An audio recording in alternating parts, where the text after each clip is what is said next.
우리 김준환 간사님은 저랑 굉장히 그 마음을 같이 하는 그 소울메이트와 같은 분이십니다. 김준환 또 그 배다른 형제가 한 분 더 있어요. 김진환. 내일 오시는 분이에요. 이 두 분은 배다른 형제인데 부모가 다 다릅니다. 다 달라요. 엄, 엄마도 다르고 아빠도 다르고 그래서 당신들이 배다른 형제라고 불러요. 이름만 비슷합니다. 김준환, 김진환. 근데 저희 세 명이 이렇게 우리 예수전도단 안에 리더들이 세 명씩 짝을 지어서 같이 소그룹 하는 게 있는데 저희 세 명이 그 소그룹이에요. 그래서 저희 만나면 항상 반갑고 즐겁고 행복하고 그 풍요로움. 그래서 만나면 또 일들이 많이 생겨요. 일을 많이 만들고 하는데 아버지의 사랑에 대한 그 주 강사고 제가 만날 때마다 저에게는 그래도 친구 같고 또 후배이지만 정말 아버지 같은 그런 성품을 가진 사람입니다. 따뜻하고 여유가 있어요. 여러분들에게 귀한 우리 목사님을 또 우리 간사님을 모실 수 있어서 얼마나 감사한지 모르겠습니다. 우리 박수로 환영하도록 하겠습니다. 우리 사님.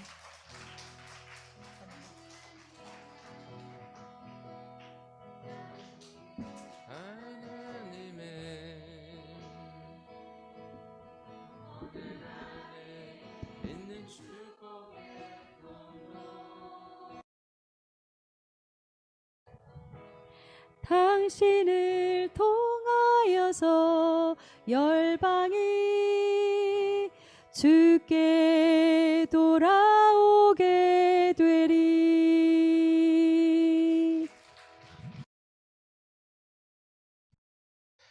좋은 아침입니다. 네, 우리 옆에 분에게 좀 인사할까요? 좋은 아침입니다. 이렇게.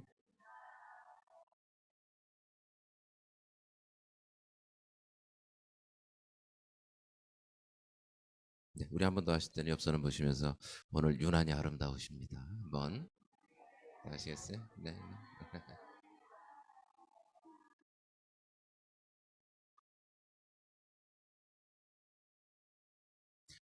저 여러분 아름다운 존재인 줄 믿습니다. 네. 하나님께서 우리를 지으셨으니까 우리는 아름다운 존재죠. 하나님은 완전하신 하나님이신데 당신을 닮은 존재로 우리를 지으셨다는 뜻은 하나님과의 관계 안에서 특별히 하나님의 임재 안에서 우리는 온전한 자, 아름다운 자, 존귀한 자로 창조됐다는 걸 의미합니다. 근데 이제 그 완전하신 하나님과의 관계가 깨졌죠.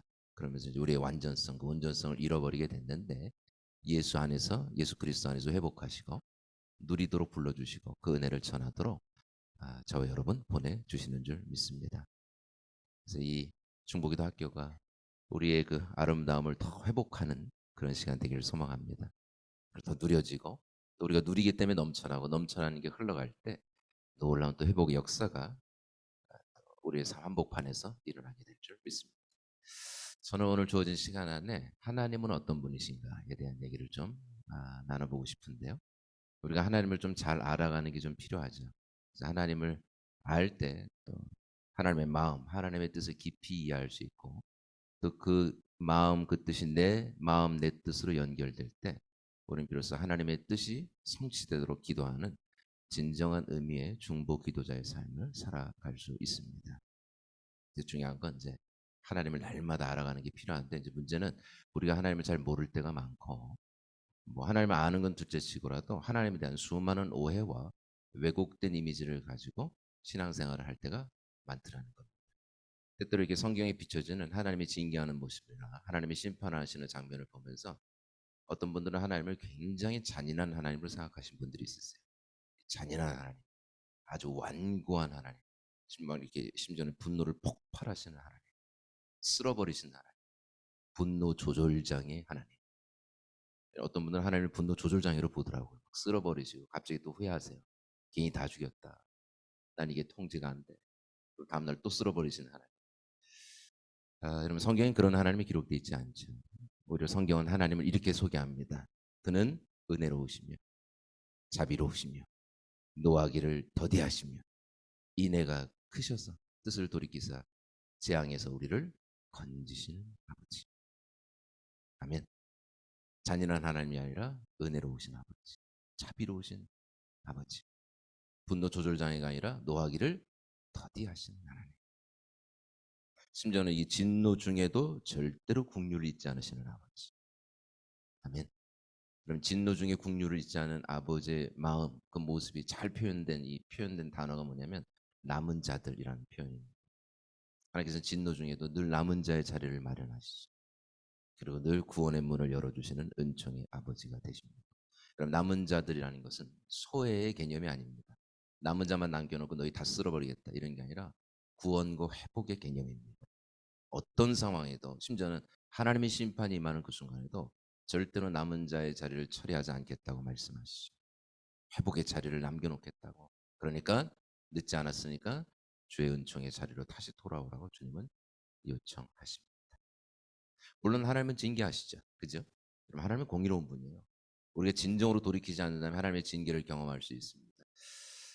근데 여러분 우리가 한 가지 알아야 될 건 하나님께서 징계를 선언하실 때 징계의 목적은 언제나 회복이 있다라는 거예요. 여러분 징계 자체가 목적인 적은 단 한 번도 없었죠. 여러분 징계 자체가 목적이면 징계를 말씀하실 필요가 없어요. 바로 쓸어버리시면 됩니다. 그래도 끊임없이 하나님의 사람을 보내시는 이유가 뭐예요? 제발 돌아오라. 돌아오라. 자녀를 회복하기 원하시는 그 깨어진 마음이 하나님 아버지의 마음이 깊이 계시된 책이 바로 성경책이지. 끊임없이 회복을 촉구하십니다. 거기까지 가지 마라. 거기까지 가지 마라. 제발. 놀라운 건 우리가 안 돌아옵니다. 우리 때문에 거기까지 가요. 거기까지 가면 어떤 일이 벌어질까요? 우리가 짓는 죄가 우리를 심판하기 시작합니다. 여러분 하나님이 잔인한 게 아니라 잔인하게 죄 짓고서 한 거예요. 은밀하게든 공개적으로 졌든 우리가 졌던 그 죄는 어느 순간 나를 심판하는 날카로운 심판자로 다가올 때가 많더라는 거예요. 더 감사한 건 뭡니까? 하나님의 징계가 임하는 그 순간에도 하나님은 거기서 우리를 만나셔서 다시 회복의 문을 여시는 은총의 아버지가 되어주시죠. 오늘 저는 주어진 시간에 이런 하나님에 대한 얘기를 여러분과 좀 나눠보고 싶습니다. 하나님 어떤 분인가? 하나님 우리를 얼마나 사랑하시는가? 우리가 얼마나 놀라운 사랑의 관계를 맺기 원하시는가? 자 그러면 성경을 좀 살펴보면서 하나님이 어떤 분이신가에 대한 얘기를 좀 나눠보고 싶은데 구약에서 하나 신약에서 하나 하나님의 대표적인 이미지 몇 가지만 좀 살펴보고 싶습니다. 구약에서 하나님을 이해하는 데 도움이 되는 좋은 말씀 하나가 있습니다. 여러분 너무 잘 아시는 말씀인데요. 스바냐 3장 17절 말씀입니다. 잘 아시죠? 한번 아마 들어보셨을 말씀인데요. 스바냐 3장 17절입니다.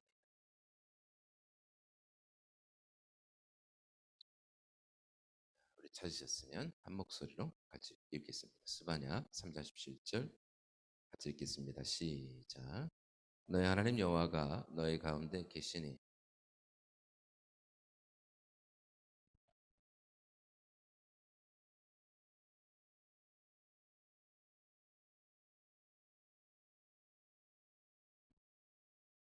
아멘.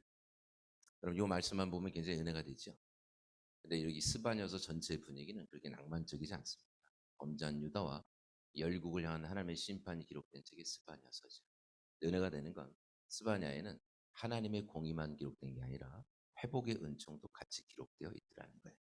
그럼 대부분의 선지서들이 똑같습니다. 하나님의 공의만 말하지 않죠. 회복을 같이 얘기해요.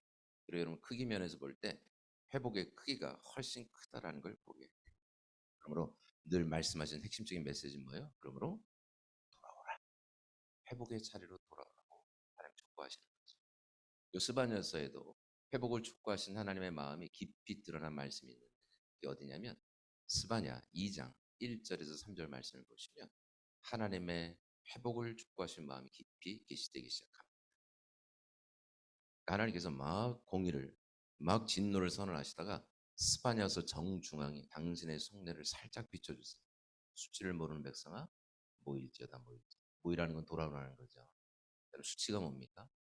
하나님 없는 삶이 수치인 거예요. 그러니까 하나님 없는 삶에서 하나님 있는 자리로 돌아오라. 여호와를 찾고 공의와 겸손을 그렇게 진실로 돌이킨 자들 권고한 중에도 여호와 신앙을 붙들고 하나님 의지해서 겸손히 하나님과 함께 믿음의 삶을 견뎌낸 자들 요스바녀에서는 뭐라고 통칭하냐면 남은 자들이라고 얘기해요. 그럼 남은 자들은 기본적으로 유대인의 개념이죠. 그들은 선민이 때문에 남는다고 생각했는데 성경은 선언합니다. 너희가 남은 자가 아니다. 남은 자들이란 진실로 죽게 돌이킨 자. 권고한 중에도 주님을 향한 믿음을 잃지 않았다. 겸손히 하나님 의지해서 그 어려운 시간을 이겨내 마땅히 살아야 할 성도의 삶을 살아낸 자, 주님을 붙들고 주와 함께 걸어간 자, 이게 남은 자들이. 나는 그들을 위해 구원을 베푸는 하나님이다 라고 하시면서 이 남은 자들에게 구원을 베푸신 하나님의 모습이 스바냐 3장부터 기록된 거예요. 3장 17절은 구원을 베푸신 하나님의 모습이 극적으로 표현된 말씀입니다. 여러분 아시죠? 늘 구원은 하나님의 구원과 예수 그리스도의 구원과 연결돼요. 여러분 3장 17절은 뭐예요? 하나님의 주권적으로 구원한 백성, 곧 예수 그리스도 안에서 회복하신 우리에게 베푸시는 구원의 은총이 얼마나 큰지를 계시하는 말씀입니다. 더 나아가 하나님 우리를 구원하셔서 우리와 어떤 사랑의 관계를 맺으신지를 계시하는 말씀이 되고, 궁극적으로는 그 사랑의 관계를 맺으신 하나님 그분이 어떤 분인지를 이해하는 데 도움이 되는 좋은 말씀이 됩니다. 실제로 우리는 이 말씀을 통해서 하나님이 어떤 분인지, 그리고 그분은 우리와 어떤 관계 맺기 원하시는지를 깊이 이해할 수 있습니다. 한번 좀 살펴볼까요? 이 말씀을 쭉 보면 몇 가지 하나님의 이미지들이 나옵니다. 보면 첫 번째, 이 말씀 안에서 보게 된 하나님의 이미지 하나가 있는데, 그건 뭐냐면 너의 가운데 계신 아버지. 그러니까 이 말씀 안에서 보게 되는 첫 번째 하나님의 모습은 뭐냐면 우리 가운데 임재 계신 아버지. 부재 중인 아버지가 아니라, 내가 가장 필요할 때 거기 없었던 그 아버지가 아니라, 하나님 어떤 분이세요? 우리 가운데 와 계신 하나님. 성경은 선언합니다. 하나님은 너의 가운데 와 계신다. 그분은 한 번도 널 떠난 적이 없어. 그분은 한 번도 너를 버린 적이 없다. 하나님 우리 가운데 와 계신 분이신 줄 믿습니다. 우리가 애써서 그분을 외면하고 살아서 문제지, 하나님 우리와 거리를 두신 적이 없으세요. 늘 그분은 우리와 함께하기 원하시는 아버지십니다. 끊임없이 사랑의 관계를 향하여 생명 걸고 나오시는 은총의 아버지가 되어주시죠. 성경은 선언합니다. 너희 하나님은 너희 인생 한복판에 와 계시다. 그리고 여러분, 하나님 와 계셔서 거기서 뭐 하실까요? 거기서 반드시 우리를 만나 주시죠. 여러분 왜 오셨겠습니까? 만나려고 오셨겠죠. 만나셔서 뭐 하세요? 진정한 회복을 베푸세요. 그리고 우리를 끌어안고 우리를 위해서 위대한 기적을 행하시죠. 광야의 길을, 사막의 강물을 내시며 하나님 되심을 보여주시죠. 그리고 하나님과 함께 동역하면서 함께 기적을 써 내려가는 인생을 회복시켜 주시는 것. 성경은 선언합니다. 너의 하나님은 너의 가운데 계시다. 그리고 그 다음에 성경이 요청하는 건 뭐예요? 그러므로 그 하나님을 만나러 나아가라. 하나님 만나러 나아가라. 하나님 만나면 산다. 하나님 만나는 게 너의 인생의 해답이다. 여러분, 성경에서 말하는 인생의 해답은 내 삶의 문제가 해결되는 게 인생의 해답이 아니라 문제 가운데 계신 하나님을 만나는 게 인생의 해답이라고 말합니다. 그 하나님을 만나면 어떤 일이 벌어져요? 하나님과 함께 내 삶의 문제를 뛰어넘는 삶이 시작되는 거죠. 그리고 실제로 우리 가운데 승리를 넘치게 하시는 하나님을 경험하게 됩니다. 그러므로 성경은 선언합니다. 하나님 너희 가운데 계시니까 마음을 열고 관계 가운데 나아가. 하나님 만나라. 하나님 만나는 게 너의 인생의 해답이다. 하나님 만나면 너 산다. 하나님 만나는 게 너의 인생의 구원이다. 하나님 만나는 게 너의 삶의 승리다. 마음을 열고 나아가. 여러분, 우리가 하나님께 나아가야 합니다. 왜 나가야 될까요? 하나님은 나아오시는 분이기 때문에. 이런 관계는 늘 쌍방관의 관계라는 거 아시죠? 그가 나오면 나도 나가야지, 이런 관계가 되십니다. 사랑의 관계는 내가 그 사랑을 선택할 때만 사랑의 관계가 시작되시는 거예요. 그분은 사랑으로 나오시고 나도 마음을 열고 관계 가운데 한 걸음만 디디면 거기 계신 하나님 만나게 될 줄 믿습니다. 그리고 그 하나님의 노란 회복을 우리가 경험하게 되는 거죠. 여러분, 누가복음 15장에 보면 탕자가 집을 나가죠. 근데 아버지가 아들을 찾으러 가진 않죠. 아버지는 아들을 기다립니다. 그 아들이 아버지와의 사랑의 관계를 선택하고 돌아오게 되기를 기다리죠. 아버지와의 관계를 끊기를 선택했던 것처럼 다시 아버지의 관계를 돌아오고 삶의 방향을 바꾸게 되기를 아버지는 기다려요. 그리고 실제로 그 아들은 아버지를 선택합니다. 사랑의 관계를. 그리고 삶의 방향을 틉니다. 그 순간 아버지가 어떻게 합니까? 달려갑니다. 안아줍니다. 입을 맞춰. 달렸다 그러죠. 100m 계주하듯이 뛰었단 말이에요. 거의 반 미친 사람처럼 뛰어가는 거예요. 근데 여러분 유대 어른들은 기본적으로 잘 안 달렸습니다. 옷이 통으로 돼 있기 때문에. 통으로 돼 있어요. 이렇게 잘못 달리면 옷이 가랭이에 끼는 거예요. 자빠져 버릴 수 있습니다. 여러분 너무 세게 달리려면 어떻게 해야 되냐면 옷을 무릎 위로 드셔야지만 되십니다. 근데 무릎 위로 잘못 들면 하체가 비출 수 있죠. 그래서 유대 어른들은 그렇게 일반적으로 안 했다고 합니다. 여러분 100m 뛰었다는 뜻은 계주하듯이 뛰었다는 뜻은 진짜 아버지가 손으로 옷을 이 무릎 위로 들쳐잡고 전속력으로 뛰는 거예요. 오직 돌아온 아들을 향하여 안아줬다 그러죠. 와락 덮쳤다는 뜻입니다. 서서히 속도를 늦춰서 살짝 안아주는 게 아니라 그 속도로 뛰어가서 허리가 접힐 정도로 확 안아주시는 거죠. 아까 말하면 압도적인 사랑, 압도적 용서, 압도적인 용. 입맞추다 그러죠. 하염없이 입맞추다. 그 아들을 향해 하나님의 놀라운 긍휼이 부어지는 걸 성경을 통해서 보게 됩니다. 그래서 여러분 그 아들이 돌아올 때 무슨 생각해요? 내가 종 되겠다. 종 되겠다. 근데 여러분 그 종 되겠다는 말조차를 못해요. 왜냐하면 아버지의 그 압도적인 사랑과 용납이 그의 삶을 완전히 그의 삶에 부어졌기 때문에 그 깊은 용납과 은총 안에 그는 그 은혜를 받아들인 것 외에는 할 수 있는 게 없다는 걸 거기서 깨달았을 겁니다. 여러분 우리가 마음을 열고 그분을 향하면 이 하나님 만나게 될 줄 믿습니다. 달려오시는 아버지. 우린 잘 안 달리죠. 주로 달려오시는 게 하나님이세요. 오늘 주께서 저와 여러분을 안아주실 줄 믿습니다. 압도적인 사랑으로 안아주실 거예요. 그리고 눈물을 닦아주시며 입맞추시며 내 잃어버린 인생을 바꿔주실 줄 믿습니다. 성경은 선언합니다. 하나님께 나아가라. 여러분 나아가라는 건 3시간 4시간 기도하라는 게 아니에요. 삶의 방향을 틀라라는 겁니다. 하나님을 향해서. 여러분 방향만 트십시오. 그러면 거기 계신 하나님 만나게 되시는 거예요. 여러분 하나님 우리 가운데 와 계신 줄 믿습니다. 여러분 심지어는 하나님이 없다고 느끼는 그 순간에도 하나님 거기 와 계시죠. 어떤 때 우리가 우리 인생이 너무 힘들면 하나님 없는 것처럼 느껴질 때 있습니다. 너무 힘들면 파도가 너무 치니까 하나님 안 보이는 거예요. 파도만 보이고. 그래서 어떤 분들은 그런 얘기합니다. 하나님 없는 것 같다고. 적어도 내 인생엔 하나님은 부재한 것 같다고. 근데 여러분 성경은 선언합니다. 너가 하나님이 없다고 말할 때 기억해라. 하나님이 그 말을 거기서 듣고 계신다. 너가 하나님이 없다고 말할 때 하나님이 없다는 말을 거기서 듣고 계셔. 그리고 없다라고 말했던 거기서 하나님은 반드시 너의 하나님이 되실 것이며 너를 위하여 구원을 베푸실 것이다. 성경은 이렇게 선언하고 있는 줄 믿습니다. 하나님 없는 것 같은 인생의 파도 여러분 일어날 수 있습니다. 여러분 어떤 사람만 일어나는 게 아니라 모든 인생의 파도가 있는 게 우리의 삶이죠. 여러분 끊임없이 우리 인생에 파도가 쳐요. 거의 죽을 때까지. 그럼 여러분 생각해 보십시오. 왜 우리 인생은 이렇게 파도가 칠까요? 너무 쳐가지고 심지어 하나님이 없는 것처럼 느껴질 정도의 그런 파도 말입니다. 왜 칠까요? 여러 가지 이유가 있겠죠. 근데 가장 중요한 건 뭐겠습니까?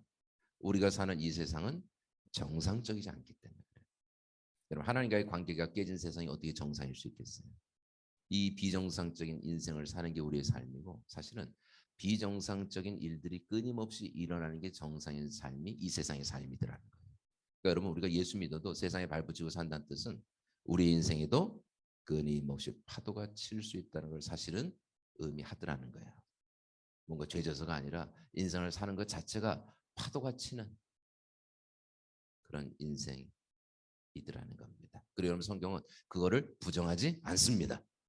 예수 믿으면 파도가 없을 것이다 이렇게 말한 적이 없죠. 여러분 예수 믿어도 파도 일어날 수 있습니다. 세상에서 산다는 건 그런 삶이니까. 저도 여러 군데 강의를 다니는데 강의를 다니다 보면 어떤 분들은 거의 완벽에 가까운 인생을 사는 분들이 있으세요. 여러분 TV 드라마 같은 인생을 사는 분들이 진짜 있더라고요. TV에서만 볼 수 있는 거의 완벽에 가까운 인생. 근데 그런 분들이 훈련을 받으러 오시더라고요. 그리고 그분과 대화 몇 마디 쭉 하다 보면 그 완벽한 인생을 끌어안고 참 신기한 건 그분들이 그렇게 서럽게 우시더라고요. 완벽한 인생을 끌어안고. 그러니까 그분들이 얘기를 쭉 들어보면 여러분 삶이 완벽하니까 거의 삶의 문제도 완벽에 가깝더라고요. 그러니까 웬만한 문제가 아닌 거예요. 완벽한 인생을 내려놓지 않는 한 거의 해결되기 힘든 그 거대한 돌덩어리 같은 인생 끌어안고 여러분 그렇게 우시더라고요. 저는 그분들의 눈물을 보면서 한 가지 깨달은 게 있습니다. 모든 인생엔 문제가 있더라는 거예요. 모든 인생엔 파도가 있습니다, 여러분. 없는 것처럼 보일 뿐이지. 그리고 성경 그걸 부정하지 않습니다. 근데 은혜가 되는 건 뭐예요? 성경은 단 한 번도 거기서 멈춘 적이 없다라는 거예요. 파도가 일어날 수 있는 거 인정해요. 근데 여기서 성경은 한 걸음 더 나갑니다. 이렇게 얘기합니다. 너의 인생에 파도가 일 수 있다. 인생은 다 그런 거니까. 근데 기억해라. 꼭 기억해라. 파도가 일어날 때 기억해라. 그 파도 한가운데서 반드시 내가 너와 함께 할 것이다. 파도가 일어날 거야. 그러나 내가 반드시 거기 있어 줄게. 그리고 거기서 내가 너의 보호자가 돼 줄게. 내가 너를 위해서 전능한 능력을 펴 너를 위해서 길을 내 줄게. 내가 너희 하나님을 너도 알고 너희 가족도 알고 모든 사람이 알게 해 줄게. 내가 너와 함께 하노라. 성경이 이렇게 선언하고 있는 줄 믿습니다. 그래서 아까 얘기했죠. 인생의 해답은 파도가 사라지는 게 아니라 파도 가운데 계신 하나님을 만나는 게 인생의 해답이다. 여러분 파도 가운데 계신 하나님을 만나면 다음날 파도가 사라지는 게 아니더라는 거예요. 파도는 잘 안 사라집니다.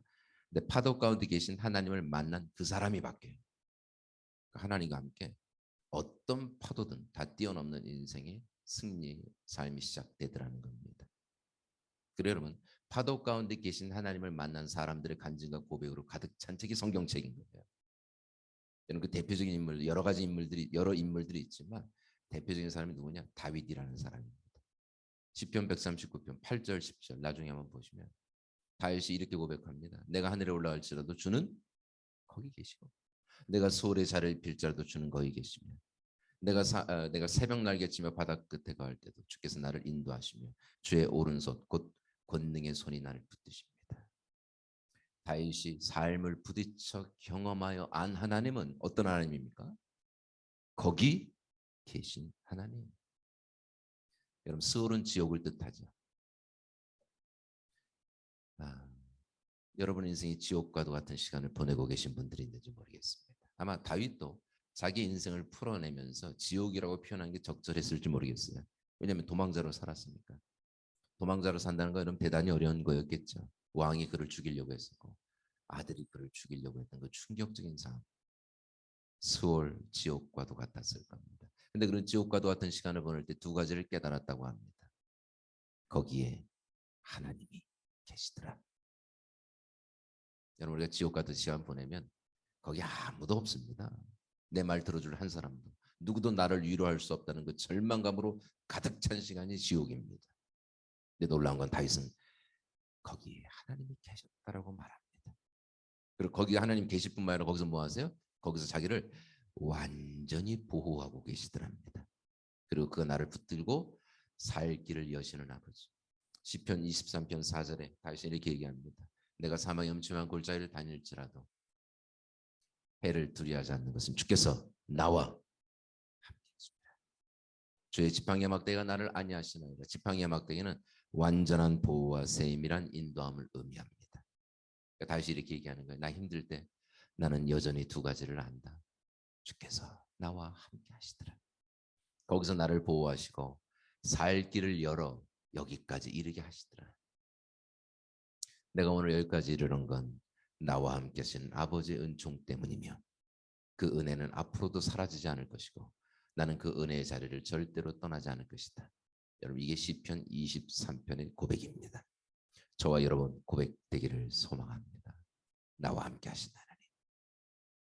그리고 그로 인하여 걸어가는 승리의 삶. 여러분 기억나십니까? 그 은혜에 젖어서 오늘 여기까지 왔다라는 거. 우리의 힘, 우리의 능력, 힘을 여기까지 온 거 아니라는 거 아시죠? 여러분 인생에 기억나실 거예요. 여러분의 인생에 절망 가운데 있었을 때, 여러분 인생에 바닥을 쳤을 때 어떻게 하나님께서 우리를 위해서 도움을 피셨는지, 도움의 손길을 보내셨는지 여러분 기억나실 겁니다. 혹은 기억은 안 날 수도 있어요. 근데 너무 힘들었으니까. 근데 주님께서 우리의 눈을 열어주실 거예요. 정말 힘들 때 하나님께서 어떤 때 목사님을 보내시죠. 어떤 때 전도사님, 어떤 때 간사님을, 심지어 어떤 때 믿지 않는 누군가를.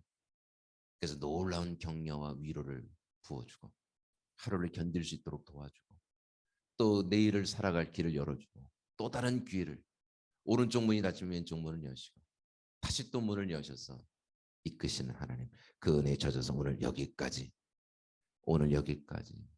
저와 여러분 오게 된 줄 믿습니다. 그러므로 내일 일을 너무 염려하지 마십시오. 내일은 내일에 족한 은혜가 반드시 임합니다. 중요한 건 뭐예요? 하나님이 나와 함께 하신다는 게 중요하고 내가 그분을 의지하기만 하면 내일도 반드시 소망이 있을 줄 믿습니다. 10년, 20년 안 보이시죠? 너무 염려하지도 마십시오. 아브라함도 갈 바를 몰랐습니다. 근데 아브라함의 인생을 성경에서 뭐라고 봅니까? 여호와 이레가 되셨다. 여호와께서 앞서가셨다. 저 여러분 반드시 이렇게 고백하게 될 줄 믿습니다. 보이지 않아도 그가 나와 함께 하시면 그는 언제나 앞서가 길을 내시는 하나님. 어떤 분들은 10년, 20년 인생의 계획을 짜고 사는 분들이 있으세요. 계획을 짜시더라고요. 10년, 20년, 10년, 30년. 근데 한 가지 아셔야 될 게 있습니다. 인생의 계획은 사람이 짜도 계획을 성취하는 분은 하나님밖에 없더라는 거예요. 인생은 계획된 대로 사는 게 아니라 하나님이 허락한 만큼만 사는 게 인생입니다. 중요한 건 뭐예요? 하나님의 주권을 인정하고 그분을 의지해서 걸어가는 그 삶. 그 삶이면 거기엔 소망이 있는 줄 믿습니다. 여호수아 1장 5절에 성경에 더 놀라운 말씀을 하세요. 하나님께서 여호수아에게 이렇게 말씀하시죠. 내가 너와 함께 할 것이다. 근데 두 가지 약속하세요. 난 너 떠나지 않는다. 너를 버리지 않노라. 이 두 가지를 꼭 기억하십시오. 주께서 우리와 함께 하십니다. 근데 그는 떠나지 버리지 않는 영원한 내 아버지로 내 곁에 계시죠. 여러분 떠나지 않는다 버리지 않는다는 이 약속은 하나님만 지킬 수 있는 약속입니다. 온전히. 여러분 사람도 이런 비슷한 얘기 하죠. 여러분 아시죠? 어떤 분도 그런 얘기 하세요. 난 너 떠나지 않을게. 여러분 아시죠? 그 사람 반드시 떠납니다. 그 사람 안 떠나면 누가 떠날까요? 내가 떠나죠. 언젠가는 죽으니까. 떠나가고 떠나보내는 외로움을 견디는 게 인생. 근데 그 처절한 외로움 가운데 주님 오셔서 뭐라고 말씀하세요? 나는 너 떠나지 않는다. 바꿔 말하면 난 너 절대로 홀로 두지 않는다. 넌 혼자가 아니야. 심지어 너의 가족도 너를 떠날지라도 나만은 너와 함께하는 아버지가 되노라. 그럼 예수 믿은 다음부터 우리는 혼자라고 말할 수 없습니다. 가장 외로운 순간에도 하나님은 우리 가운데 와 계시죠. 버리지 않는다 그러세요. 버리지 않는다는 뜻은 바꿔 말하면 절대로 포기하지 않는다라는 겁니다. 사람은 포기해도 하나님은 포기하지 않습니다, 여러분. 아멘. 아멘. 하나님께서는 우리를 당신의 자녀 삼으시고 그 가슴에 우리를 새기신 채 모든 순간에 함께 하시고 어떤 순간에도 우리를 포기하지 않으시고 우리의 삶을 이끌어 주시는 아버지. 그 하나님만을 의지하는 저와 여러분 되기를 소망합니다. 성경은 선언합니다. 너의 하나님은 너의 가운데 계시다. 두 번째, 이것만 하고 좀 쉴게요. 이 말씀에서 보게 되는 하나님 이미지는 기쁨을 이기지 못하시는 아버지입니다. 우리 가운데 와 계세요, 하나님. 근데 어떤 분으로 와 계시냐면 기쁨 충만한 아버지로 오늘도 여기에 와 계신 줄 믿습니다. 왜 기뻐하세요? 저와 여러분 바라보시면서. 저와 여러분 때문에 기뻐하시는 하나님. 여러분 이게 동의가 되십니까? 어떤 데 내가 내 인생 볼 때 기뻐할 만한 요소 하나도 없는 것 같은데 하나님 나라를 바라보시면서 기쁨 충만한 아버지가 되십니다. 이기지 못한다는 뜻은 기쁨에 압도당하는 거예요. 압도당할 뿐만 아니라 그 기쁨에 함몰된 상태를 의미합니다. 내가 기쁨인지 기쁨이 난지 구분이 안 되는 상태.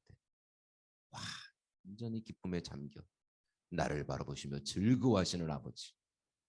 그리고 나를 그 값없는 기쁨의 자리로 다 불러주시는 아버지. 너무 완벽하지 않아도 되는 거예요. 너무 탁월하지 않아도 너무 대단한 성과, 대단한 사역이 얼마 없어도 되는 거예요. 그래서 기뻐하는 게 아니니까. 딸이니까 아들이니까 불러주시고. 아버지가 얼마나 우리를 기뻐하시는지를 가르쳐 주시고 존재 그 자체로 아버지와 진정한 기쁨의 관계를 누릴 수 있도록 문을 열어주시죠. 말씀이 은혜가 되죠. 그죠? 여러분 하나님께서 와 계신데 분노하고 짜증내시는 하나님으로 와 계신다고 생각해 보십시오. 얼마나 부담되겠어요. 내가 들어오라고 한 거 아닌데 괜히 오셔가지고 아침부터 저녁까지 짜증을 내시는 거예요. 기도했냐? 묵상했냐? 묵상 나눠봐 막 그러시고 저녁 되면 총점을 매기서 너 오늘 20점, 너 오늘 30점. 야, 내가 오늘도 견딘다. 막 이러시는 하나님. 여러분 그렇게 힘들면 잠깐 나갔다가 들어오셔도 되잖아요. 근데 굳이 안 나가시는 한 50년 견디고 계신 하나님. 예배 때마다 임재하셔서 말씀하세요. 내가 오늘도 견딘다. 이러면 얼마나 부담되겠습니까? 근데 감사한 건 뭐예요? 와 계신데 기쁨 충만한 아버지로 오셨어요. 그렇게 우리를 즐거워하시고 기뻐하시는 영원한 우리의 하나님 되십니다. 여기서 기뻐한다는 뜻은 앞뒤 문맥을 보면 조건적인 기쁨이 아니라는 걸 이해하실 필요가 있습니다. 이거는 조건적인 기쁨을 말하지 않아요. 나아지면 괜찮아지면 기뻐해 줄게 이게 아닙니다. 이건 단순히 미래적 기쁨만을 의미하는 것도 아니에요. 차차 기뻐해 줄게. 너 적어도 오늘은 아니다. 뭐 이런 의미가 아닙니다.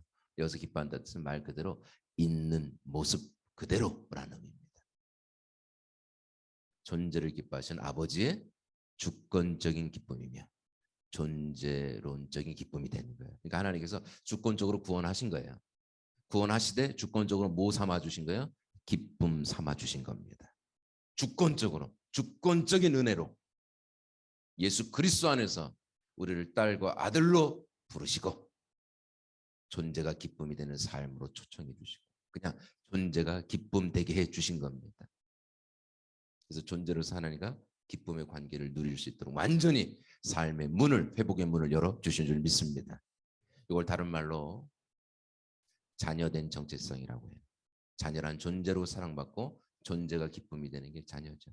예수 그리스도 안에서 우리를 자녀 삼으시고 더 이상 막 하나님께 막 사랑받으려고 몸부림치지 않아도 되는 거예요. 이제는.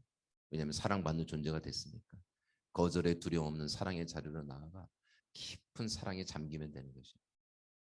이제는 여러분 막 너무 하나님께 인정받으려고 안 하셔도 되는 거예요. 이미 하나님이 우리를 기뻐하시죠.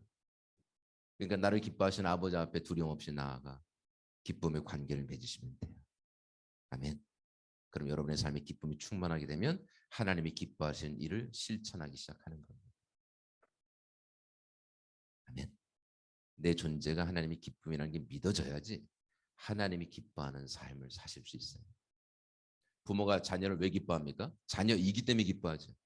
이 존재론적인 기쁨이 있으니까 그 자녀가 하는 모든 행동이 부모에게 의미가 있는 것처럼 주께서 우리를 존재로 부르시고 기뻐하시며 즐거워하시며 먼저 기쁨의 관계를 누리도록 우리 이름을 오늘도 불러주시죠. 여러분 이 말씀대로라면 지금 여러분 앉아있는 이 모습 이대로 하나님은 저와 여러분을 완전히 기뻐하고 계십니다. 왜요? 딸이니까, 아들이니까. 아멘. 여러분 정직하게 오늘 이 아침에 여기 어떤 컨디션으로 여기 오셨습니까? 여기 이 자리에 오실 때 어떤 컨디션으로? 별로 안 좋은 컨디션으로 왔을 가능성이 높아요. 뭐 저나 여러분의 인생들이 힘든 거니까. 여러분 심지어 예배당이 주일날 예배당 가죠. 교회를 향해서 가는데 몸은 교회를 향해서 가는데 주님이 나 안 만나줄 거 확신하면서 가실 때가 있어요. 여러분 놀라운 믿음입니다. 여러분. 몸은 교회를 가는데 기대가 없어요. 왜냐하면 늘 넘어지고 엎어지고 자빠지고 5분 전에 죄 짓고 교회 가니까. 어떤 때 여러분 이 예배들을 엄두도 안 날 때가 있습니다. 실패감, 자괴감, 그 모든 죄책감, 뭐 후회들 너무 많아서. 근데 놀라운 건 그런 우리를 향해서 주님이 다가오시자. 완전히 움츠려 있는 의기소침해 있는 우리를 향해서 주께서 오셔서 얼굴을 보시면서 말씀하세요. 내 딸아, 내가 너를 기뻐하노라. 아들아, 넌 내 기쁨이다. 잊으면 안 돼. 절대로 잊으면 안 돼. 너의 인생이 바닥을 치고 너의 삶이 버겁고 너의 가정에 수많은 문제가 있어도 예수 그리스도 안에서 얻어진 너의 구원의 찬란함과 예수께서 회복하신 너의 인생의 존귀함과 아름다움은 절대로 사라지지 않는다. 너는 여전히 나의 존귀한 딸이요 사랑하는 아들이요 내가 너를 오늘도 기뻐하노라. 너를 향해서 회복의 자리는 닫혀진 적이 없다. 다시 이 자리로 들어오라. 너의 삶에 실패가 있지. 넌 그 실패를 너의 힘으로는 절대로 이길 수 없다. 나를 의지해야만 가능하다. 회복의 자리, 값없는 은총의 자리로 돌아오라. 내가 너를 기뻐한다. 그리고 우리 존재를 향한 하나님의 기쁨을 부어주십니다. 우리 옆에 분 한번 얘기해 주세요. 옆 사람 보시면서 하나님 당신을 기뻐하십니다.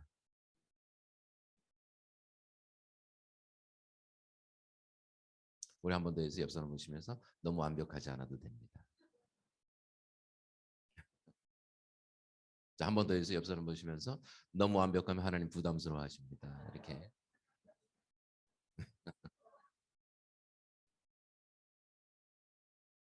여러분, 우리가 완벽하지 않아도 되는 이유는 하나님이 완벽하시기 때문에 그렇습니다. 완벽하신 하나님을 온전히 의지하십시오. 이게 완벽주의입니다. 하나님 없는 완벽이 아니라 하나님을 의지하는 완벽. 나의 연약함을 인정하고 다 그분 의지해서 가시면 됩니다. 그리고 늘 나를 존재를 기쁨이라고 표현해 주신 그 은총을 누리시면 돼요. 너무 완벽하려고 그렇게 피곤하게 안 사셔도 됩니다. 근데 문제는 하나님께서 여러분을 존재로 기뻐하십니다. 제가 이렇게 나눠도 이게 잘 안 느껴질 때가 많더라는 거예요. 여러분 지적으로 동의가 돼요. 관념적으로는. 문제는 뭐예요? 안 느껴져요. 왜냐하면 누군가 나를 존재로 기뻐해 줬던 적은 많진 않으니까. 여러분 경험이 없으면 진리가 머리에서 가슴으로 내려오는데 약간 시간이 걸릴 수 있습니다. 그런 걸 본 적이 없으니까.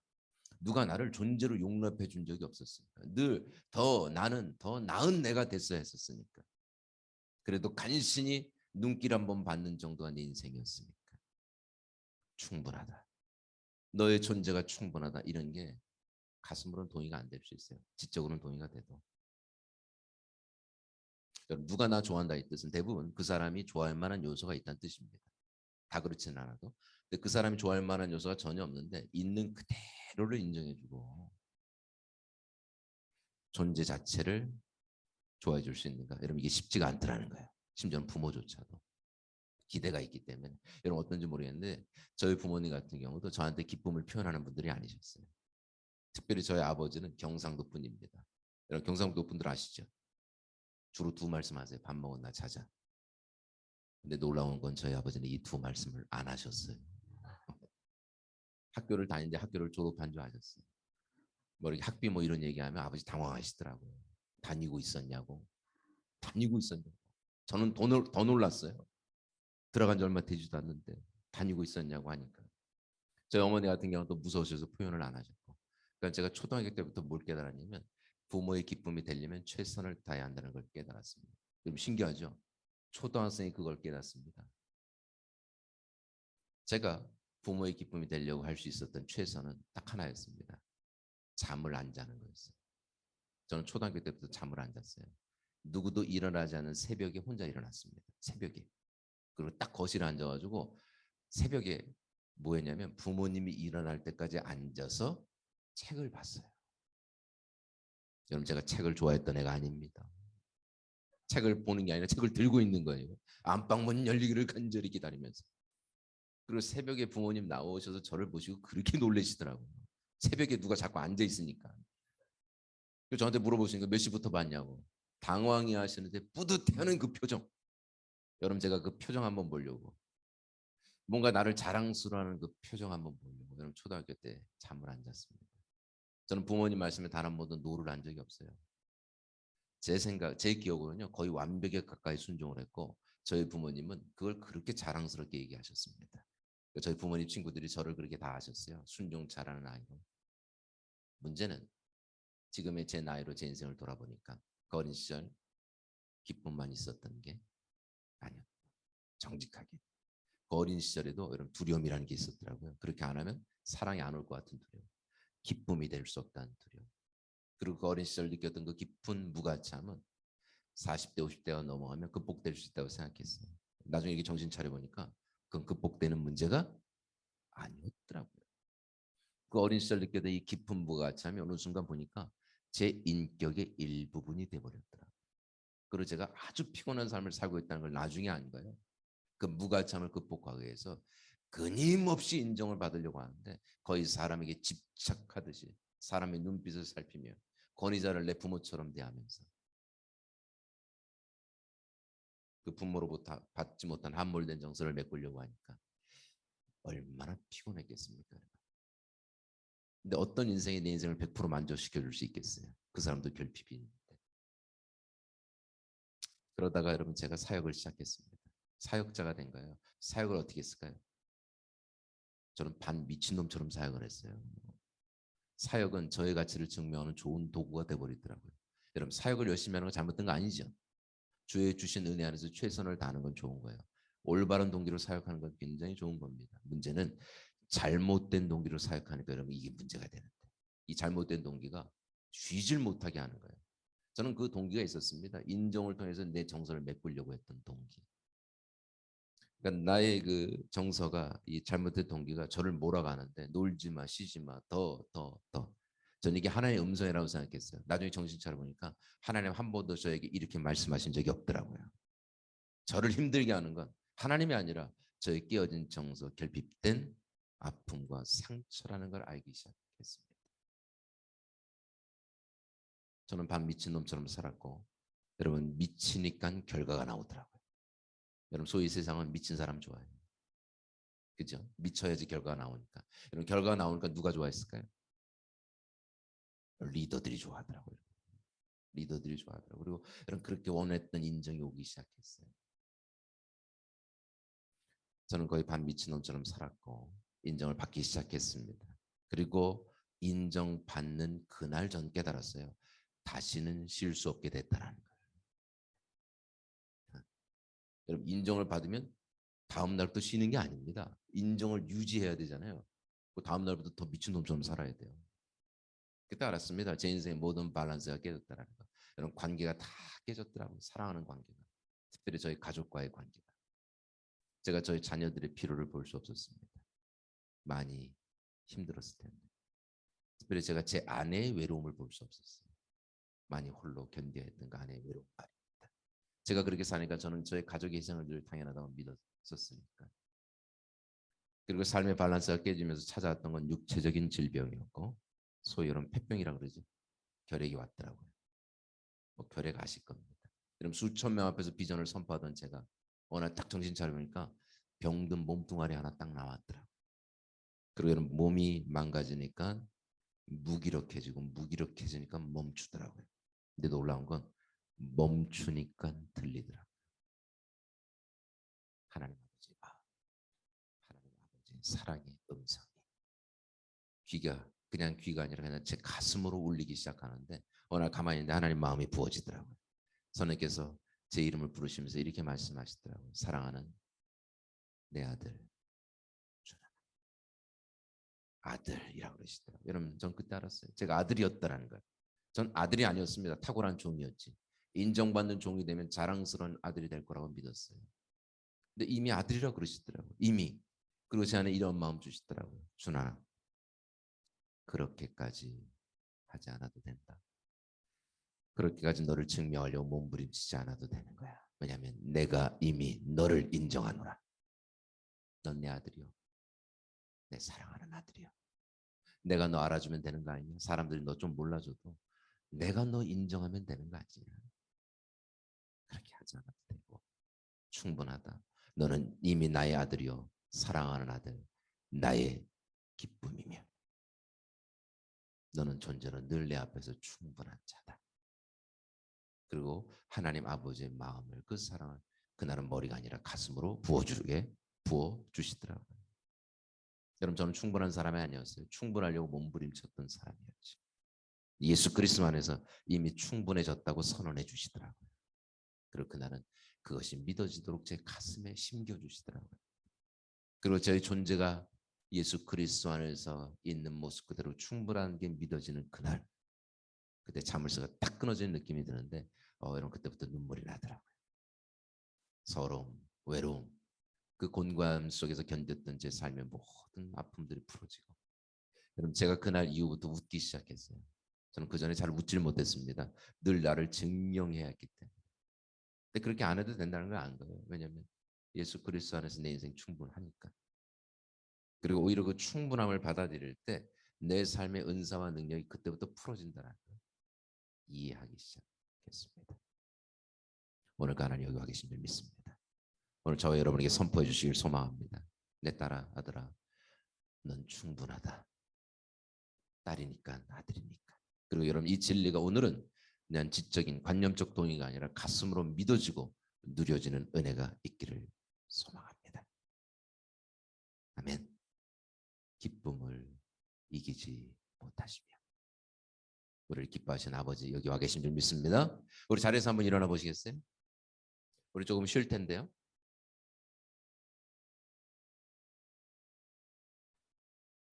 어떻게 하고 쉬냐면 옆 사람을 한번 좀 안아주시겠어요? 자, 안아주시는 원칙은 피가 안 통하도록 안아주시는 겁니다.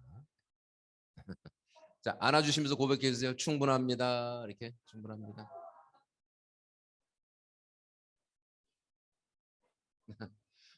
다시 한번 얘기해 주세요. 아는 상태에서 너무 완벽하면 부담스러워 하십니다. 이렇게.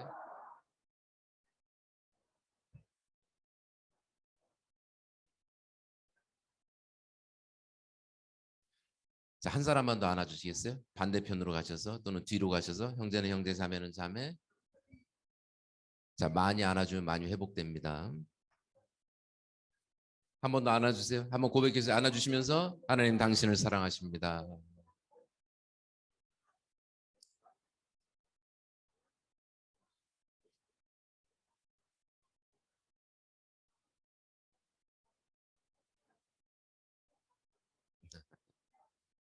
예, 쉬겠습니다. 네.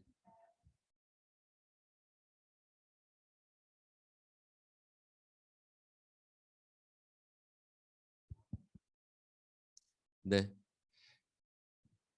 우리 옆에 분이 한 번 더 고백해 주시겠어요? 하나님 당신을 사랑하십니다. 이렇게.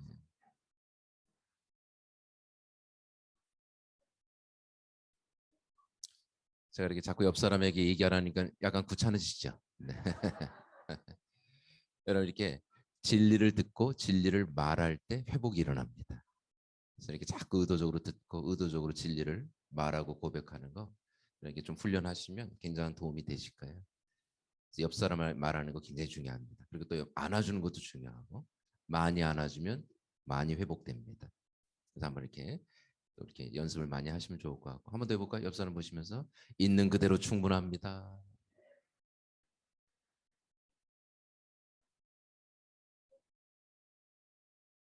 아멘. 자, 세 번째 이 말씀 안에서 보게 되는 하나님 이미지가 있습니다. 잠잠히 사랑하시는 아버지죠. 여러분 이 잠잠이란 단어는 나를 향한 하나님 당신의 사랑에 당신 스스로가 잠기는 상태를 의미합니다.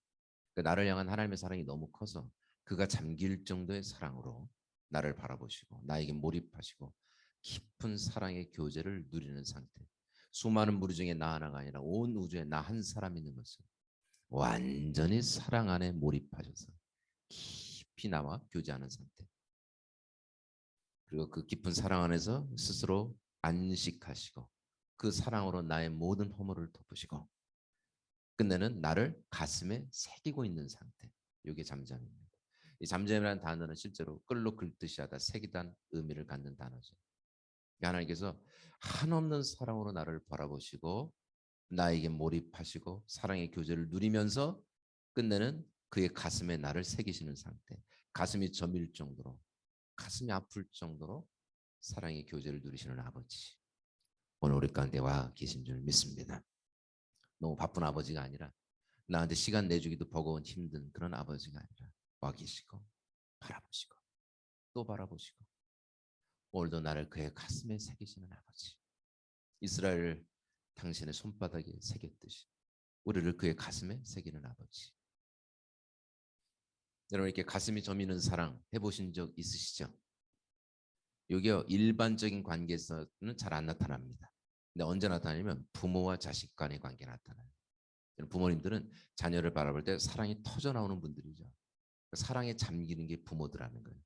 사랑에 잠기는 걸 설명할 필요가 없습니다. 우리 부모님들은 자녀를 바라보시면서 자녀를 향한 내 사랑이 내가 잠겨요. 자녀의 사랑이 내가 잠기는 게 아니라 눈을 떼지 못하는 게 부모입니다. 그리고 깊은 사랑에 몰입한 상태에서 자녀를 가슴에 새기는 게 부모들하는 거예요. 그래서 우리 부모님들은 자녀를 머리로 기억하지 않습니다. 가슴으로 기억하지. 여러 가지 추억은 잊어도 여러 가지 어떤 기억들은 사라져도 가슴에 새겨진 추억은 사라지지 않는 게 부모지. 놀라운 건 하나님 우리를 이렇게 사랑하세요.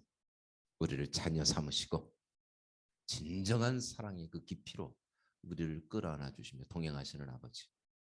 저도 이렇게 잠잠히 사랑을 경험한 적이 있는데 제가 아이가 셋입니다. 저희 막내 4살 때 저희가 5식구였기 때문에 한 공간에서는 잘 수 없었어요. 첫째랑 제가 딴 방에 자고 둘째와 막내가 아내랑 잤는데 이 막내 요 4살짜리가 한 새벽 2시 정도 되면 아빠를 찾아올 때가 있었습니다. 어떤 때는 무섭더라고요. 자꾸 밤에 누가 걸어오니까. 그래서 눈을 딱 뜨면 또 서가지고 저를 보고 있더라고요. 이렇게. 서로 눈이 마주치는 그 순간 얘가 어떻게 하냐면 자기 얼굴을 제 비기 옆에다 확 쳐박더라고요. 그때 딱 손을 들더니 그때부터 제 얼굴을 그렇게 만지기 시작하는데 한 30분을 새벽 2시에 잠 다 깨버리게 막 만지더라고요. 그리고 한참을 만지고 뭔가 아빠에 대한 정서가 메꿔졌는지 손을 얹고 잠이 들곤 했었습니다.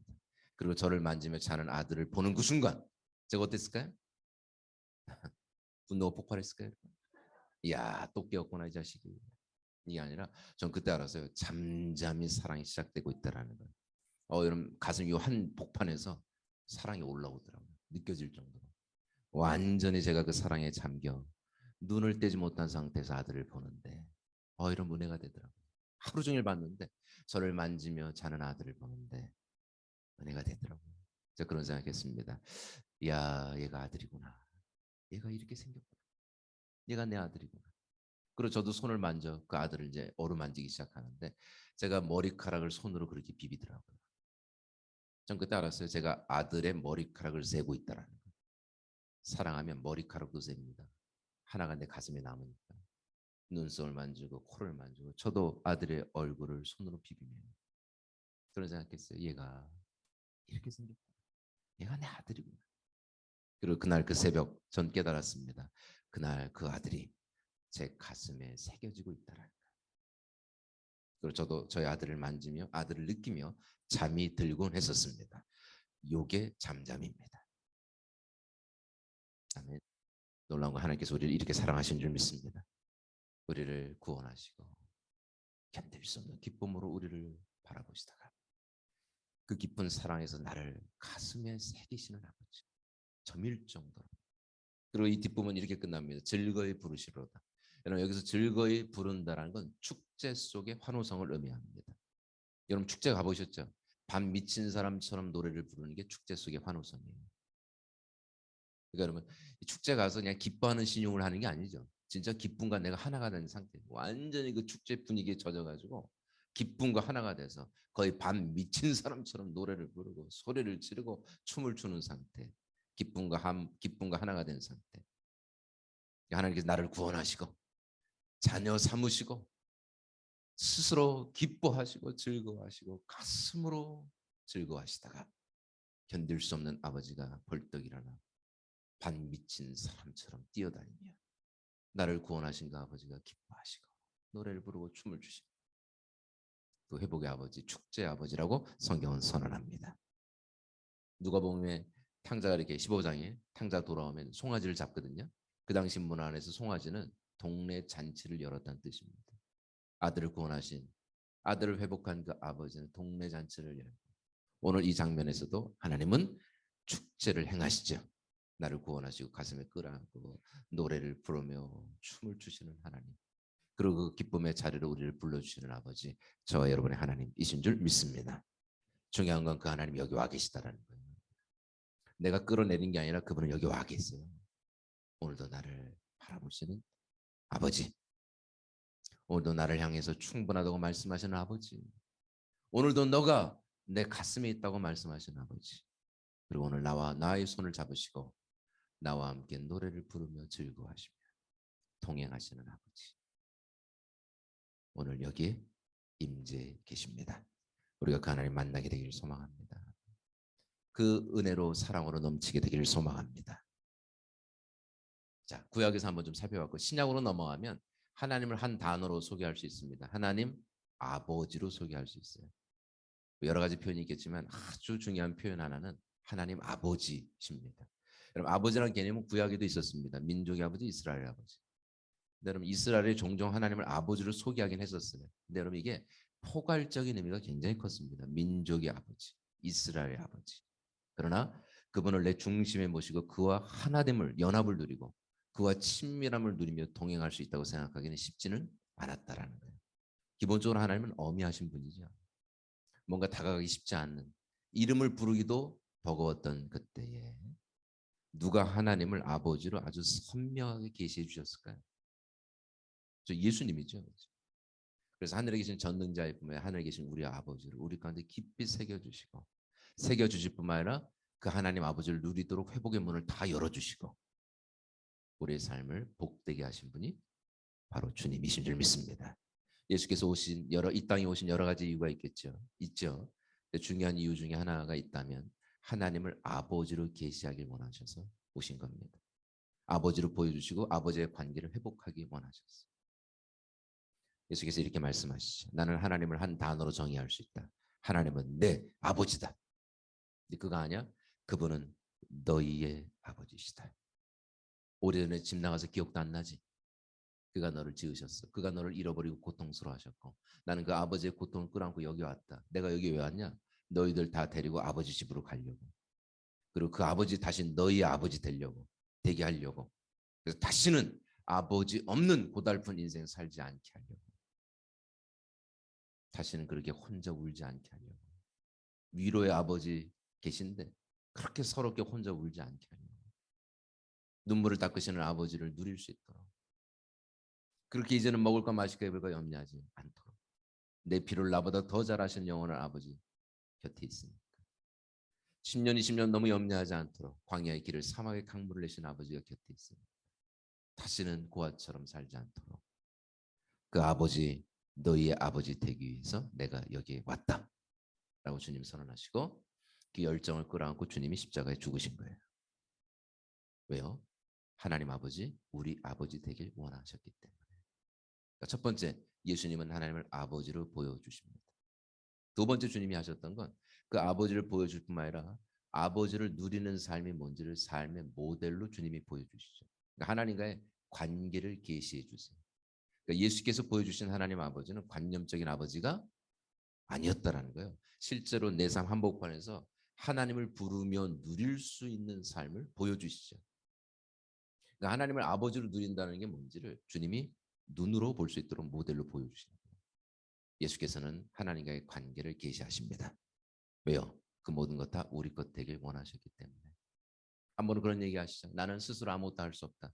아버지가 하는 걸 보지 않고서는 할 수 없다. 근데 그는 나를 사랑하셔서 다 보여주신다. 그리고 더 놀라운 일을 행하게 하신다. 그러니까 예수께서 누리셨던 아버지는 어떤 분이세요? 예수님 곁에 계신 아버지. 저 멀리 계신 게 아니라 곁에 계신 아버지. 근데 곁에 계신 아버지가 뭐 하세요? 예수님의 삶을 세밀하게 인도하시는 아버지. 누구 만나야 돼? 어떤 기적을 행해야 될지, 어떤 역사를 이루어야 될지 아주 세밀한 인도함을 주시는 은총의 아버지. 예수 그리스도의 아버지 되신 줄 믿습니다. 그것은 곧 우리의 아버지시죠. 예수 그리스도 안에서 누리게 되는 하나님 아버지는 어떤 분이세요? 내 곁에 계신 아버지. 그리고 나를 인도하시는 아버지. 근데 어떤 인도함을 주세요? 세밀한 인도함을 주시는 아버지. 여러분 하나님은 오늘도 우리를 인도해 주길 원하세요. 왜 그럴까요? 사랑하니까. 사랑하니까. 그냥 여러분 구원해 놓고 방치하실 수도 있습니다. 그러면 여러분 우리가 우리의 인생을 살아갈 때 어떤 걸 기준으로 살아가게 될까요? 내 뜻, 내 경험, 내 소견의 오름대로. 여러분 그럼 인생 망하시는 거예요. 그러니까 주님 우리를 사랑하시니까 어떻게 하세요? 구원하실 때 늘 우리 곁에 와 계셨어요. 성령께서 우리 가운데 오셨어. 뭐 하세요? 우리의 삶을 인도해 주시죠. 사랑하니까. 그래서 우리의 삶이 승리가 넘칠 수 있도록. 시편 23편에 여호와가 나의 목자시니 부족함이 없다라는 것처럼 주께서 나의 인도자가 되실 때 부족함 없는 삶이 시작되는 겁니다.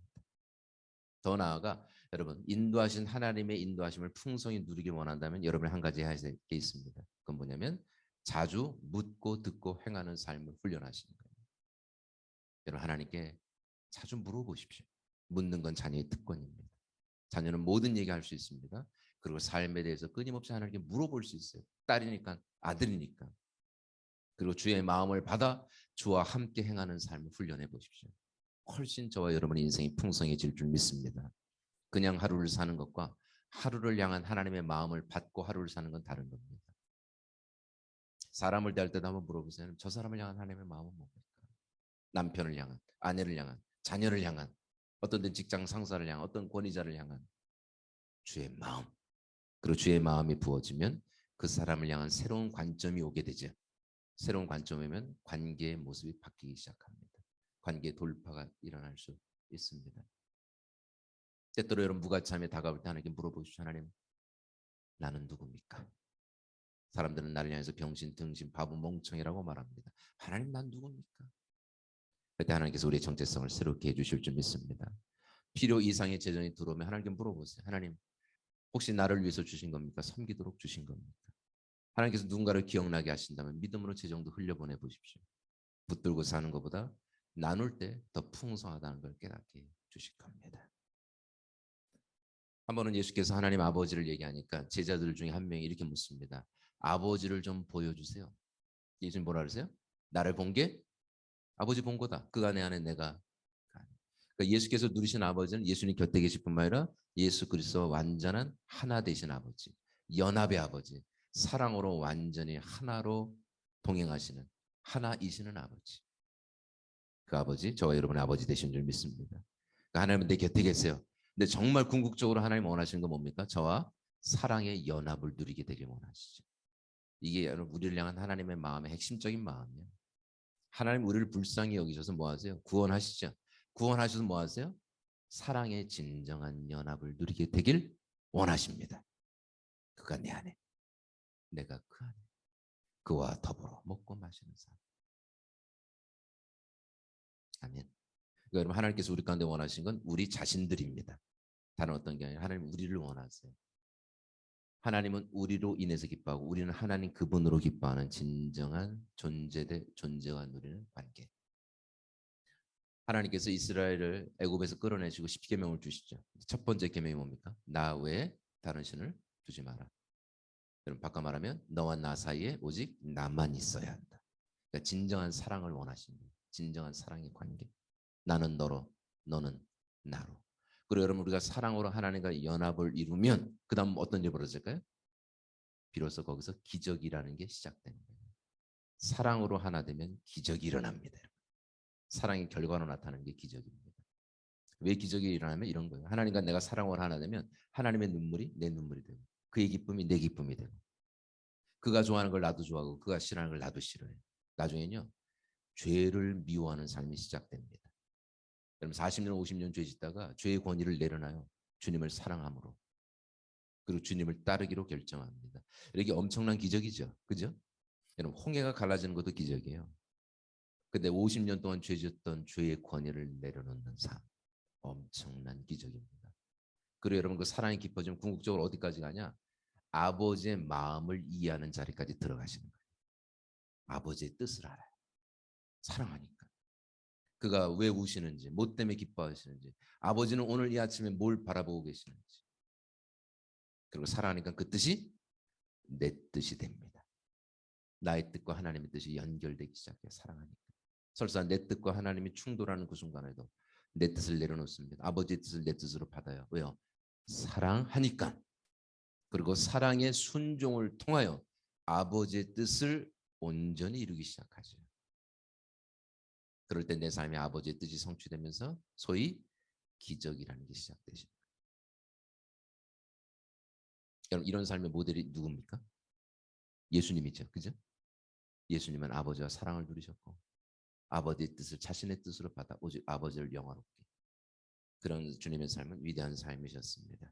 이렇게 여러분 하나님과 깊은 연합을 누리는 걸 다른 말로 인애의 관계를 맺는다라고 말합니다. 그리고 인애가 깊어지면 아버지의 뜻을 알게 되고 그 뜻이 반영된 올바른 삶을 사는데 그 올바른 삶을 다른 말로 공의라고 표현하죠.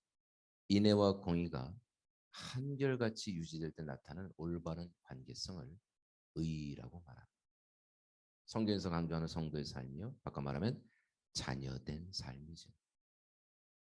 한 번은 주께서 나사로 무덤 앞에서 이런 얘기하세요. 항상 이런 기도를 하세요. 항상 내 말을 들으시는 줄을 압니다. 예수께서 누리신 아버지는 예수 그리스도의 모든 말을 들으시는 아버지. 기도를 들으시고 기도뿐만 아니라 모든 말을 들으시는 아버지. 여러분 저와 여러분의 하나님 아버지신 줄 믿습니다. 그분은 우리의 기도를 들으십니다. 어떤 기도는 올라오고 어떤 기도는 땅에 떨어져 이런 기도는 없죠. 자녀가 입을 열면 하나님은 귀를 입에 갖다 대세요.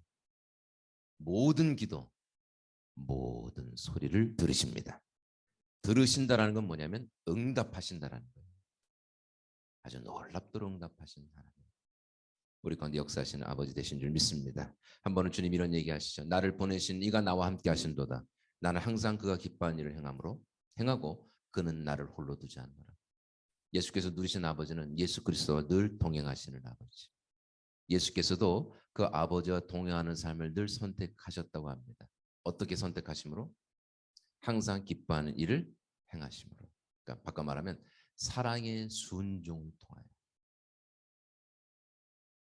하나님과 함께 동행하는 삶을 사셨다고 말하죠. 여러분, 사랑은 반드시 순종으로 나오게 돼요. 아멘.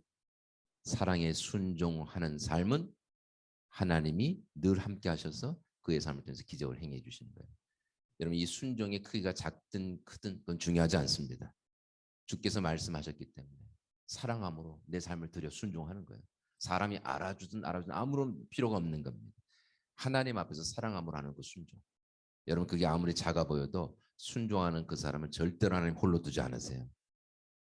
우리의 작은 순종을 통해 하나님은 위대한 일을 행하시죠. 아멘. 우리가 그 하나님 누리게 되길 소망합니다. 그러므로 우리는 하나님을 위해서 위대한 일을 하려고 하다기보다는 늘 순종하려고 하실 필요가 있겠습니다. 하나님 원하시는 건 사랑의 순종이지 대단한 인생이 아니더라는 거예요. 위대한 삶. 위대한 삶 자체가 잘못된 건 아닌데 우리가 우리의 동기를 살펴볼 필요가 있습니다. 우리가 자꾸 위대한 일을 하려고 하는 이유는 많은 부분 하나님께 순종하기보다는 그 위대한 일을 하는 나를 드러내려고 그 위대한 일을 의미 있는 일을 하는 내 자신을 증명하려고 위대한 일을 하려고 할 때가 많이 있더라는 거예요. 여러분 그렇게 하실 필요는 없습니다. 순종하는 삶이 가장 위대한 삶입니다. 그럼 제가 오랫동안 춘천에서 춘천 지부장으로 섬겼는데 제가 처음 춘천 지부장 발령받아서 내려갈 때 전 정직하게요. 야망이 있었어요. 저는 위대한 일을 하고 싶었습니다.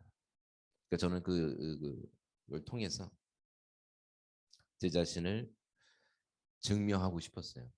김준환이 춘천 내려가더니 춘천이 뒤집어 엎어진다 뭐 이런 얘기 말입니다. 근데 여러분 사람들 앞에서 제가 그런 얘기 했을까요?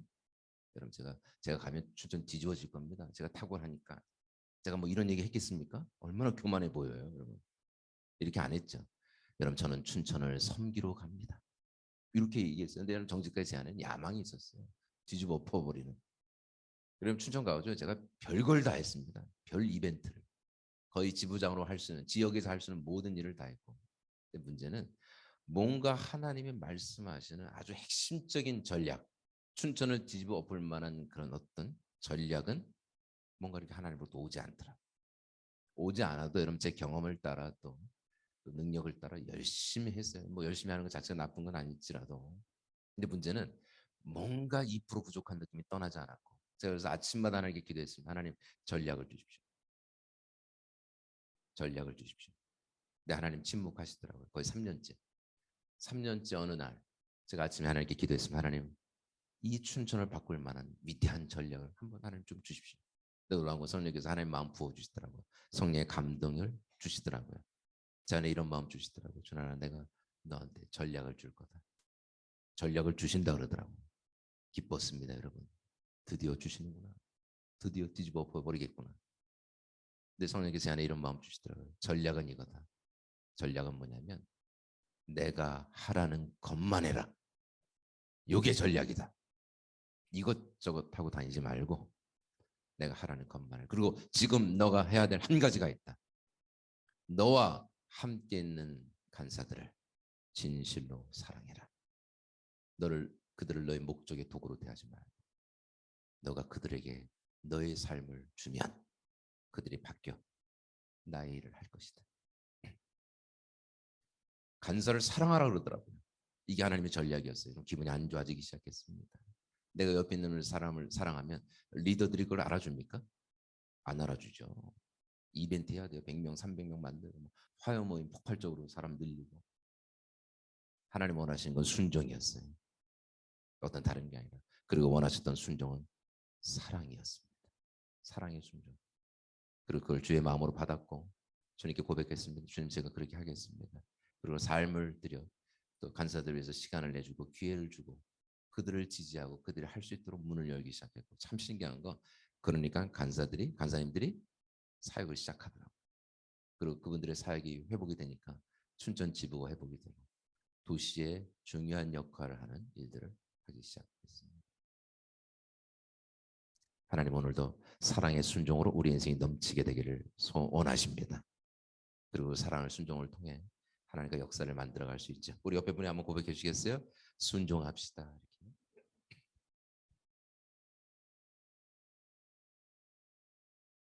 예수께서 안식일 날 병자를 고치십니다. 이렇게 선언하시죠. 아버지께서 지금까지 일하신 나도 일한다.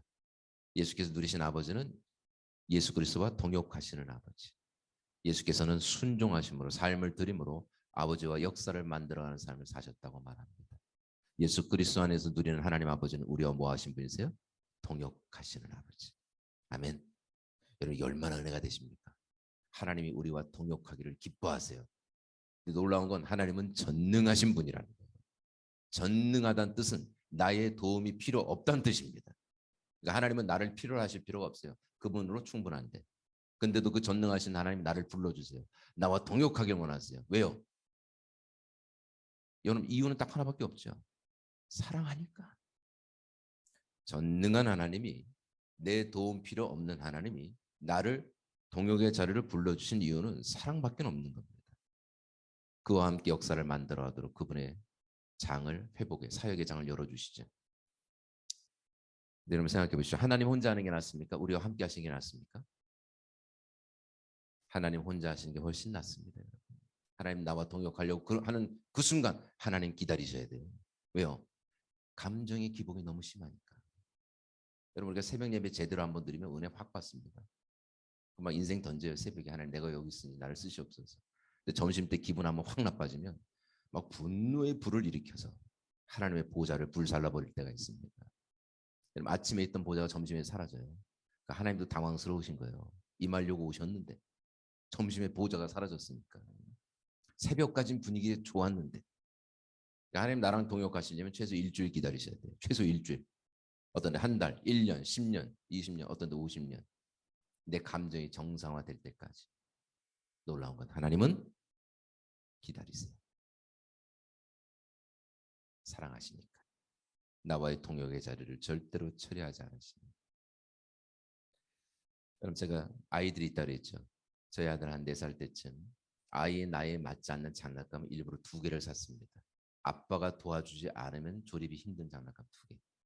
여러분 사랑하니까 자꾸 뭔가를 같이 만들고 싶더라고요. 사랑하니까. 같이 만드는 것 자체가 사랑의 교제더라고요. 만들면서 대화도 하고 서로 마음도 주고받고. 뭐 아들이 뭐 그렇게 뭐 다 무슨 말을 많이 잘 못해도 같이 하고 싶더라고요. 그리고 2개를 딱 사가지고 조립이 딱 시작하는데 조립 시작되는 그 순간 전 깨달았어요. 저 혼자 만드는 게 훨씬 낫다라는 거예요. 만들어봐라. 그 부러뜨려 버리더라고요. 여러분 그 조립서 있죠? 그걸 찢어버려가지고 2개를 사가지고 하나밖에 못 만들었어요.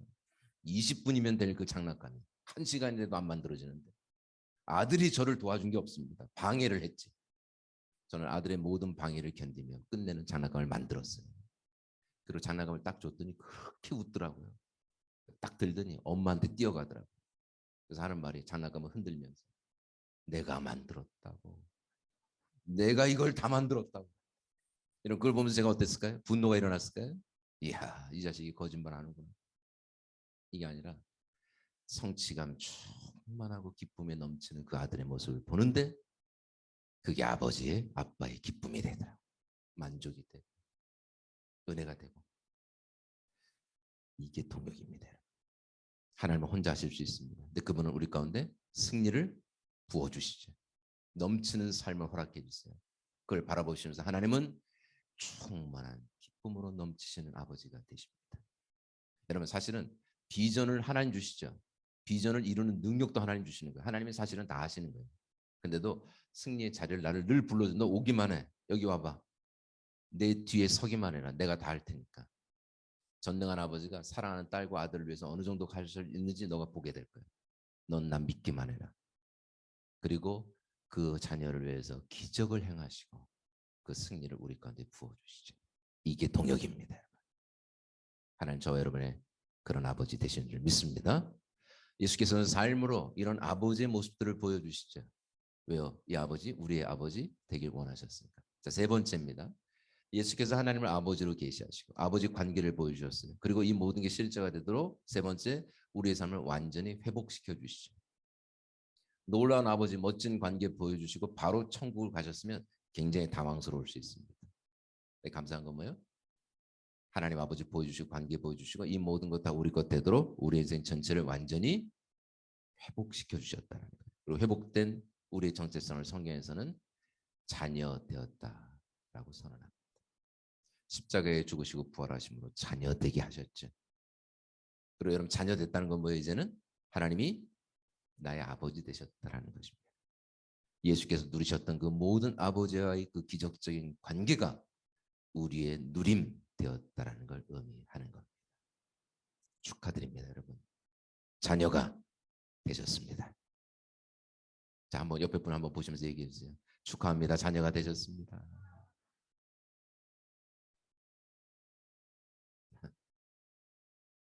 여러분 자녀가 됐다는 뜻은 뭡니까? 하나님이 이제는 우리 아버지인 거예요. 아멘. 하나님을 아버지로 누리게 되기를 소망합니다. 아버지가 됐다는 뜻은 아버지와의 관계를 누려야 한다는 걸 의미하는 거죠. 자, 제가 포괄적인 의미에서 구약에서 하나 신약에서 하나 좀 살펴봤습니다. 하나님 우리 가운데 와 계시고 아버지 사랑의 아버지로 오늘 여기 와 계십니다. 자, 그럼 여기서 조금만 나가 볼게요. 그러면 이 하나님과 우리는 어떻게 사랑의 관계를 맺을 수 있을까요?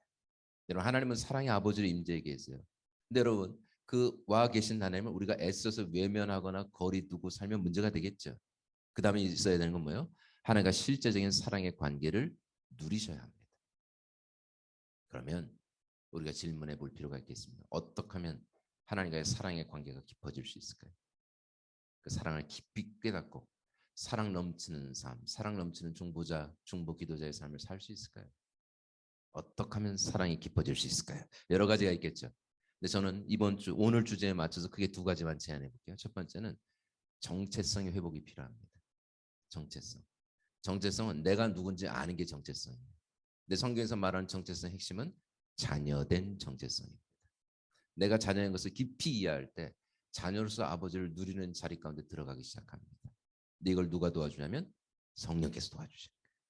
양자용으로 오셔서 로마서 8장 15절 16절 보면 자녀된 삶으로 이끌어 주신 분이 성령님이죠. 두 번째 필요한 게 있다면 내적 치유라고 말할 수 있겠습니다. 내적 치유라는 단어 자체가 굉장히 생소할 수 있는데요. 내적 치유는 아주 쉽게 얘기하면 내면의 상처를 다루는 작업인데 내면을 다루지 않으면 하나님 만날 수 없다 이렇게 말하는 거 아닙니다만은 문제가 뭐냐면 많은 사람들이 자꾸 상처의 틀에서 하나님을 볼 때가 많더라고요. 그러니까 내 상처의 틀에서 하나님 딱 보는 순간 하나님에 대한 신뢰가 깨져버립니다. 좋으신 하나님이 동의가 안 돼요. 내 인생 너무 힘들었으니까. 오히려 잔인한 하나님, 완고한 하나님, 불성실한 하나님. 하나님의 신에 대한 신뢰가 자꾸 깨지면 친밀한 가운데 들어가는 게 쉽지가 않더라는 거예요. 그러니까 상처를 다루지 않으면 하나님 만날 수 없다고 말하는 거 아닙니다. 나는 내면의 친밀함을 누리길 원한다면 그걸 방해하는 아픔이 진리 안에서 풀어질 필요는 있더라는 거예요. 어떤 분은 교회를 1년 동안 안 나가시더라고요. 왜냐하면 목사님께서 하나님을 하나님 아버지라고 소개하더랍니다. 이걸 못 견디겠다. 아버지란 단어 때문에. 상처 시작과 끝이 아버지인데 자꾸 하나님을 아버지로 만나라고 하니까 이걸 못 견디는데 하나님 아버지 하는 순간 자기 육신의 아버지와 하나님 아버지가 오버랩되는데 못 견디겠더라고요. 그러니까 아버지 부르고 싶지 않아서 교회를 1년 동안 안 다니셨대요. 여러분 이럴 수 있죠. 그러니까 상처를 다루지 않으면 하나님 만날 수 없는 건 아니에요. 그럼에도 더 많은 친밀함을 원한다면 조금 우리 내면을 새롭게 할 필요가 있는 거죠. 더 나아가 여러분 내적 치유를 한다는 뜻은 바꿔 말하면 회복의 아버지를 누리는 삶을 사는 게 바로 내적 치유입니다. 그러니까 지금도 회복이 가능한 이유는 뭐예요? 하나님이 아버지이기 때문에 가능한 거죠. 그죠? 단순히 종을 부리는 주인 정도면 저와 여러분의 내면 상태에서 하나님 관심 없을 겁니다. 주인은 종의 컨디션을 상관하지 않습니다. 그와 상관없이 일을 시키는 게 주인이에요. 종은 그 일을 해내면 거래 관계 끝입니다. 근데 감사한 건 하나님은 우리의 아버지예요. 아버지는 어떤 일을 했냐 안 했냐가 아니라 자녀의 존재에 관심 있는 게 아버지죠. 우리 눈물, 고통, 아픔. 그래서 여러분 하나님이 다가온다는 건, 아버지가 다가온다는 건 뭐예요? 회복의 아버지가 다가오시는 거예요. 내 눈물을 못 견디는 분이 아버지입니다. 하나님 아버지. 그래서 여러분 한 가지 아셔야 되겠습니다.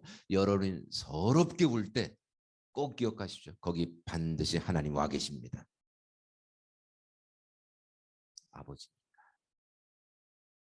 그리고 그 아버지와 사랑의 교제를 누리고 회복의 아버지와 동행하면서 그가 주시는 회복의 실제가 되는 삶을 사는 게 내적 치유의 삶입니다. 더 나아가 회복의 아버지가 주시는 회복의 실제가 되려면 한 가지가 필요합니다. 그건 뭐냐면 늘 정직하기로 결정하시면 돼요. 정직한 만큼 치유가 일어납니다. 여러분 늘 하나님 우리 가운데 와 계시죠? 그러니까 여러분 매 순간 하나님 앞에서 정직하기로 결정만 하십시오. 정직하다는 게 뭐겠습니까? 있는 모습 그대로 나가는 거예요. 적어도 하나님께 나갈 땐 여러분 너무 옷 갈아입고 안 나가셔도 돼요. 찢겨진 옷을 입고 나가면 새 옷을 주실 겁니다. 적어도 하나님께 기도할 때는 하나님 나 괜찮습니다 이렇게 안 하셔도 돼요. 차라리 이렇게 기도해 보세요. 하나님 나 죽고 싶어요. 내가 그 자식을 죽여버리고 싶어요. 한 번도 해본 적이 없는 그 말을 하나님께 할 수 있습니다. 아멘. 여러분 괜찮다고 하면 사람들은 괜찮은 줄 알죠. 하나님은 괜찮지 않은 줄 정확하게 알고 계세요. 이미 다 아는 그분께 여러분 거짓말할 필요는 없는 거예요. 그러니까 정직하라는 뜻은 바꿔 말하면 거짓말하지 않기를 결정하는 겁니다. 적어도 하나님께 나갈 때는 있는 모습 그대로. 그래서 오늘은 그 은총의 아버지 앞에 딱 달려가서 그 품에 안겨서 뭐 하셔야 돼요? 정직한 고백을 주께 드리시면 돼요. 바꿔 말하면 그냥 하고 싶은 얘기 하시는 거예요. 힘들었다고. 나 힘들었다고. 난 무서웠다고. 아버지께. 아버지니까. 그리고 여러분 그렇게 정직한 고백을 쭉 드리다 보면 눈물이 벅차오르실 때가 있을 거예요. 그때는 어떻게 하셔야 돼요? 정직한 눈물로 나가시는 거예요. 쉽게 얘기하면 우십시오. 눈물이 여러분의 아픔을 씻을 때까지. 여러분 희소식이 있습니다. 우셔도 됩니다. 누구 앞에서? 하나님 앞에서. 여러분 생각해 보세요. 하나님 앞에서도 울 수 없으면 여러분 어디 가서 우시겠어요? 내 눈물 받아줄 인생이 100% 받아줄 인생이 어디 있습니까? 내 가족도 내 눈물을 이해를 못하는데. 하나님 앞에서 울 수 없으면 여러분 우리는 어디서도 울 수 없는 겁니다. 내 눈물을 받아줄 유일한 아버지. 참고로 여러분 예수님도 우셨습니다. 참고로 나사로 무덤 앞에서 막 우시죠. 우셨던 주님이 그 다음에 어떻게 하세요? 나사로를 살려내세요. 여러분 무슨 연극하는 것도 아니고 죽었다고 우시더니 갑자기 살려내버리세요. 여러분 주님은요 천국의 소망 부활의 능력 다 갖고 계셨어요. 나사로가 살 걸 아셨습니다. 그러니까 우실 필요가 없었죠. 근데도 주님은 우세요. 왜요? 그분은 하나님이셨지만 그분은 진정한 인간이셨죠. 사랑하는 사람을 잃어버린 고통을 주님은 느끼세요. 더 놀라운 건 그 슬픔을 그 감정을 표현하세요. 혼자 있을 때가 아니라 사람들 앞에서. 은혜가 되시죠 여러분? 주님이 우셨다는 게 은혜가 돼요. 이게 뭐냐면 주님이 우리의 눈물을 이해하신다라는 겁니다. 눈물 없이 살 수 없는 고통스러운 우리의 삶을 주님은 아세요. 아침에 눈 떠서 눈물로 시작해서 저녁에 눈물로 잠드는 기분이니까. 그렇게 눈물 가득한 내 인생 주님이 아세요. 그러니까 여러분 우리가 울 때 주님이 이렇게 얘기하지 않으신다는 거예요. 울지 마. 이런 얘기 안 하세요. 여러분 그런 하나님 경험해 본 적이 있으세요? 막 울고 있는데 하나님 오셔가지고 막 짜증을 내세요. 울지 말라고. 막 화내시면서 야 울지 마. 너만 힘들어? 다 힘들어. 70억 인구가 힘들다. 너 힘들 때마다 어떻게 해야 돼? 주먹 꽉 쥐어. 어금니 꽉 깨물어라. 너 인생 쉬운 줄 알았어? 그리고 너 한 가지 알아야 될 게 있어. 잘 들어. 나도 힘들어. 그리고 가버리신 하나님. 너 한 사람이지 난 70억 돌봐야 된다. 넌 기도 좀 한다면서 왜 질질 짜고 그래? 견뎌야지. 하나님 이러지 않으시고 눈물을 이해하시고 그 손으로 우리의 눈물을 받아주시며 우리 아픔 한복판에서 누구도 줄 수 없는 아버지 위로를 베풀어 주시죠. 말씀을 정리할게요. 오늘 하나님 여기 와 계십니다. 영원한 내 아버지 여기 와 계세요. 여러분 오늘은 하나님을 가까이 하십시오. 여러분 가까이 계신 분을 가까이 하는 건 그렇게 어려운 거 아니에요. 너무 멀리 있는 분을 끌어내리는 건 어려워도 여기 계신 하나님을 가까이 하시면 돼요. 그리고 여러분 가까이 하신 다음에 하나님께 의지해서 뭐 하시면 돼요? 하고 싶은 얘기 하십시오. 어떤 얘기도 좋습니다. 혹시 여러분 눈물이 나면 오늘은 우셔도 돼요. 눈물 한복판에 부어주는 아버지의 위로를 경험하게 될 겁니다. 그리고 그 깊은 하나님의 은총을 누릴 때 하나님을 알아가시게 될 겁니다.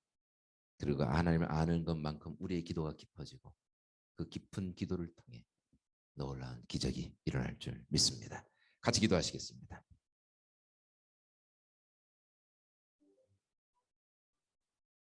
여러분의 손을 여러분의 가슴에 한번 대보시겠어요?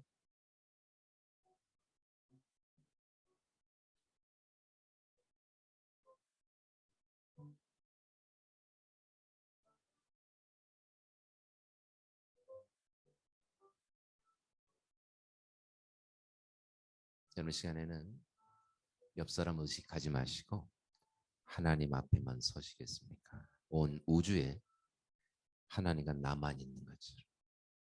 여러분 하나님은 우리를 만날 때 이렇게 만나세요. 수많은 무리 중에 내가 아니라 온 우주에 나 한 사람이 있는 것처럼 만나주세요.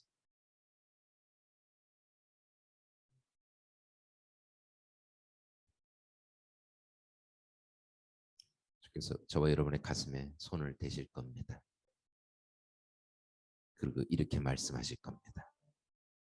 내 딸아, 아들아, 수고했다. 수고했다.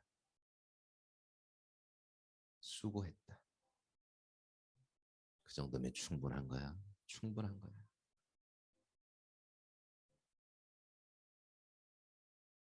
너무 완벽하지 않아도, 너 너무 대단하지 않아도, 넌 나의 아들이다. 나의 자랑스러운 딸이야. 여러분 시간 이렇게 기도하시겠습니까? 하나님 오늘 시간에 내가 예수 그리스도가 필요합니다. 돈, 명예, 능력 이런 거 말고 나 오늘 주님이 필요합니다. 주님 나 만나 주시옵소서. 나 지나가지 마시고 주님 나 만나 주시옵소서. 주님만 나의 진정한 치유자이십니다. 주의 은혜를 구하는 기도 같이 하겠습니다. 같이 기도하겠습니다. 하나님 아버지